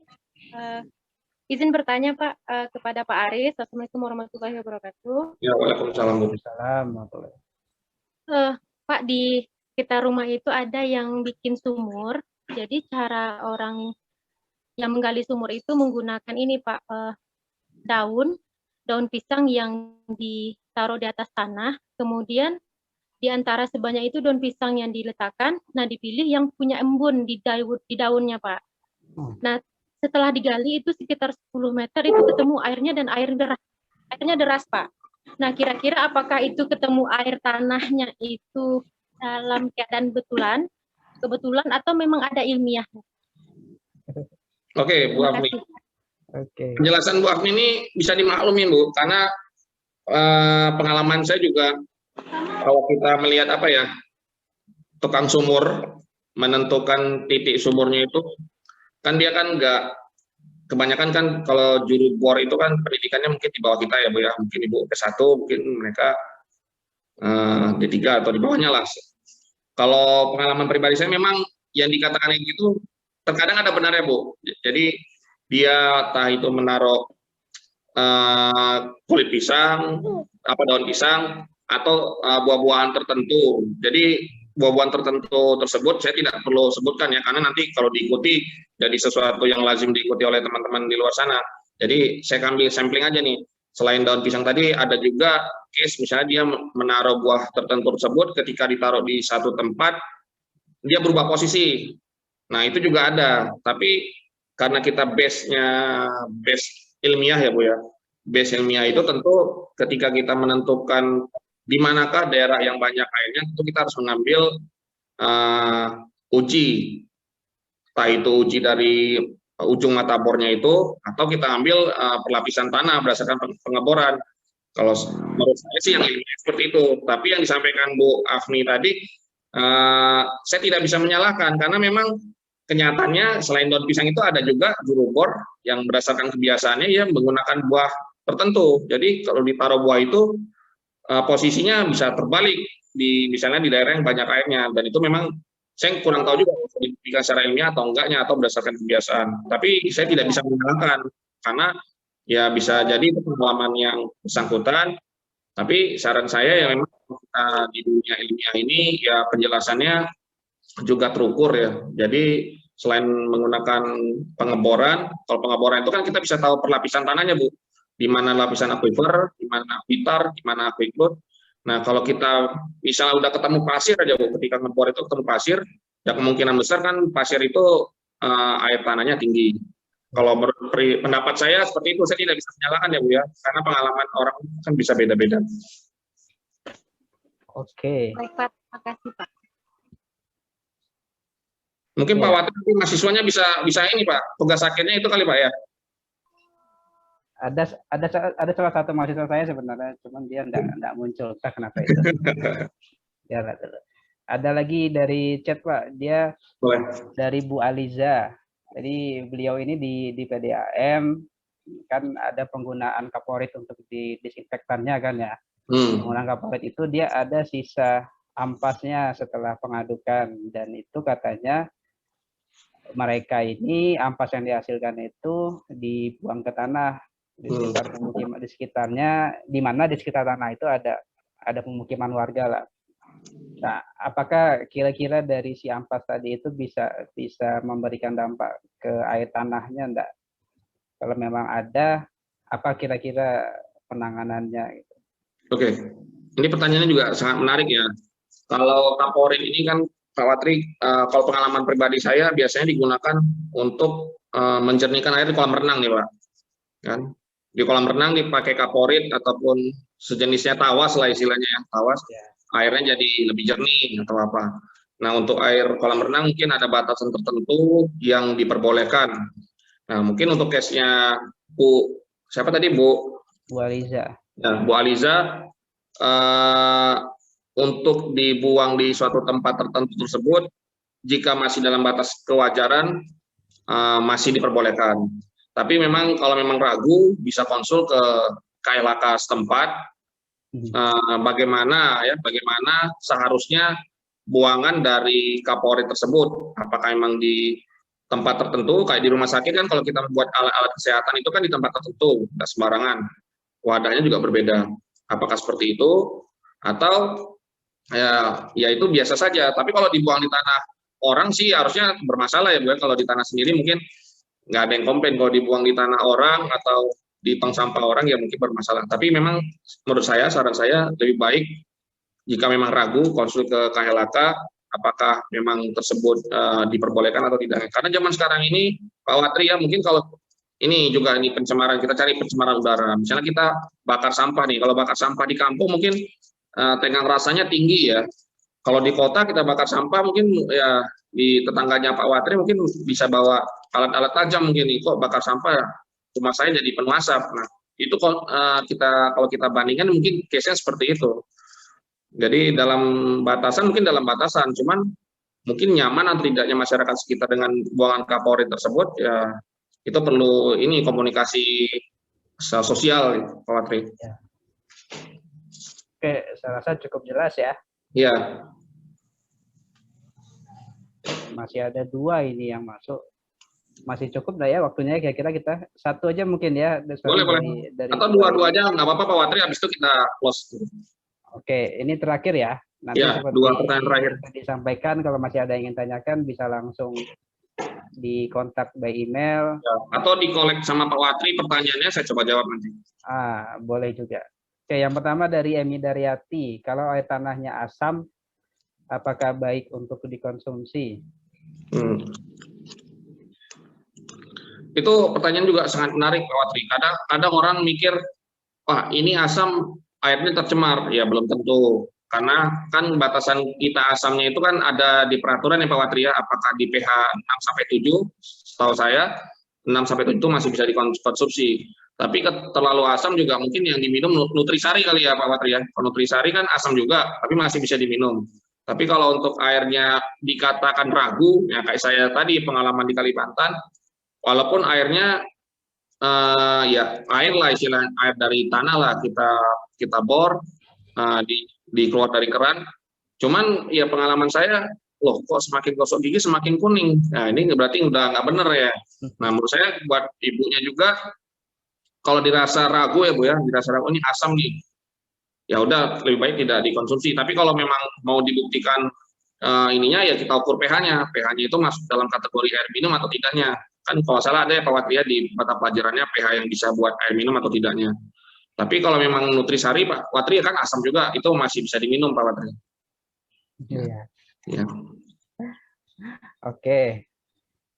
Semoga cukup terjawab ya. Yang saya nyebut merek lagi, nanti mungkin disensor aja Pak. Ya, dapat sponsor nanti.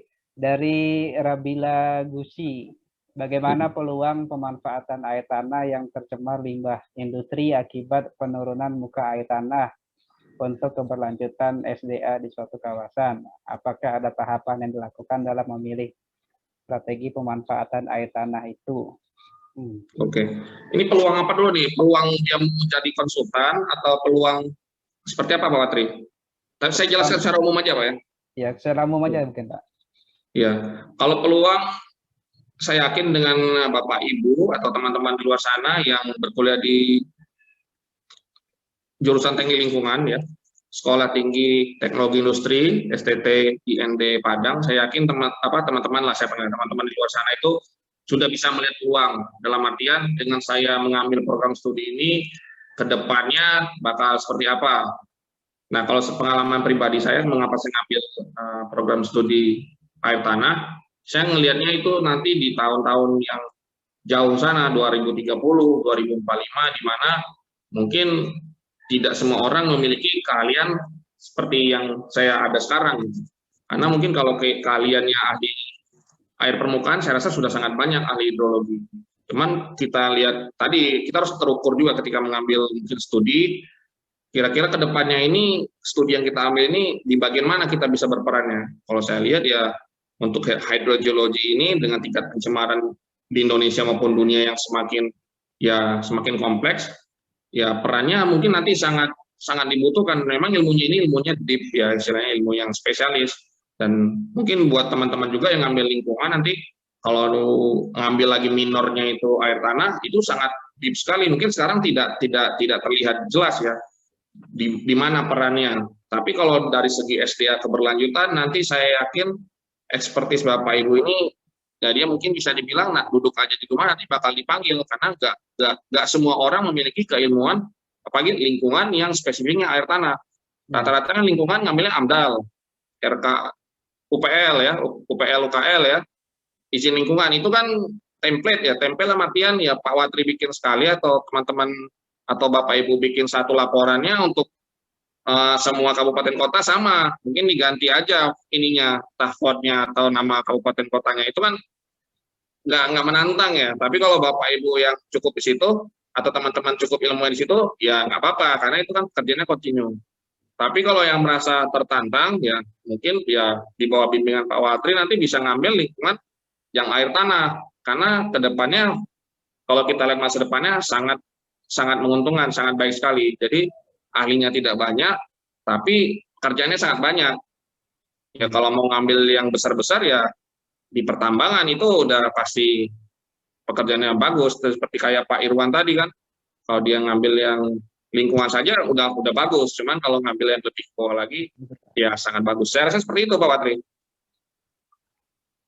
Oke, saya rasa kita sudahi dulu ya. Mohon maaf bagi yang masih bersemangat untuk memberikan pertanyaan. Ya, kenapa di akhir-akhir ya Pak Watri ya? Tadi di awal-awal udah mau limit, baru bertanya, memang baru terbuka mungkin Pak Watri. Panasnya terakhir mereka mungkin Pak. Betul. Nanti dikumpul aja di Pak Watri, kalau bisa saya jawab, saya coba jawab Pak. Oke, jadi silakan jika ada yang tanya bisa nanti secara personal ke saya terlebih dahulu, nanti bisa saya teruskan, dan nanti jawabannya juga akan bisa saya sampaikan nanti melalui prodi nantinya. Oke, sekali lagi saya ingatkan kepada para peserta untuk mengisi lembar kehadirannya yang sudah diberikan melalui kolom chat. Jadi jangan lupa diisi absensinya, ada tautannya sudah dikirim sana. Oke, saya rasa pertama-tama sekali lagi terima kasih sebanyak-banyaknya untuk segala pertanyaan dan tanggapannya. Alhamdulillah, semoga bermanfaat apa yang kita pelajari pada siang hari ini. Saya rasa tidak perlu dibuat resumenya, karena sangat banyak, mulai dari bagaimana hidrologi itu akan berkaitan dengan berbagai macam disiplin ilmu nantinya. Salah satunya saya secara pribadi dari program teknik lingkungan ada aspek-aspek yang memang menjadi perhatian, dan ini benar-benar akan dipakai nantinya ketika kalian bekerja. Kita tidak tahu nanti setelah ini kalian akan bekerja di mana, tapi saya rasa ini salah satu soft skill yang sangat penting ketika kalian nanti lulus dan akan sangat terpakai. Dan salah satu yang ditanya ketika kalian nanti bekerja, ketika wawancara, apa tugas akhir yang kalian lakukan. Jadi ini bisa menjadi trigger sebenarnya kemana kalian nanti ingin bekerja. Dengan kalian fokus di satu bidang untuk tugas akhir, itu nanti akan menjadi salah satu tolak ukur kalian nanti ketika pekerjaan. Saya sudah ada modal di bidang ini, sehingga nanti potensi kalian untuk bekerja, untuk nanti melanjutkan studi akan lebih tinggi lagi. Oke, saya rasa untuk mengakhiri saya mau semua tolong dihidupkan videonya. Saya mau coba kita selfie dulu dokumentasinya. Yang pakai kerudung silakan pakai kerudung dulu, dihidupkan. Oke. Karena ada lebih dari 3 halaman, jadi jangan terlalu lebar senyumnya karena akan sedikit panjang. Kita yang sama dulu ya.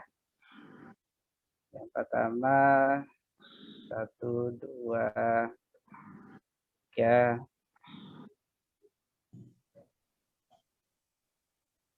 Oke, sekali lagi. Ada yang masih mati. Sekali lagi. Senyumnya 1, 2, 3. Oke, terima kasih. Masih ada lagi? Kok masih ada lagi? Ayo yang masih hidup, masih dimatikan videonya. 1, 2, 3. Satu lagi nih yang terakhir.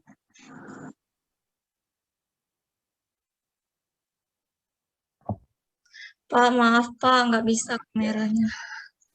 Oh iya, enggak masalah. Oke. Sekali lagi terima kasih banyak untuk... Sedih. Kenapa dia?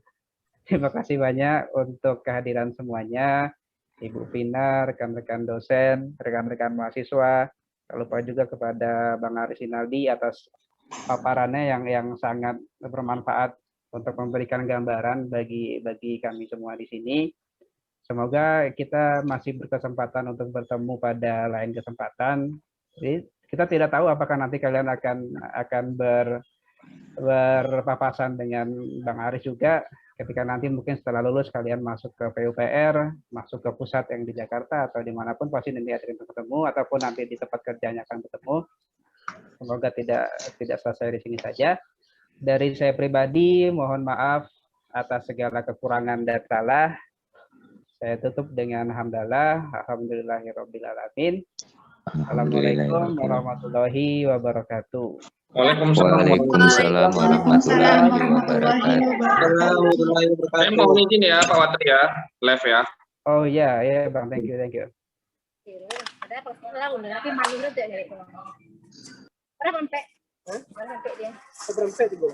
Ini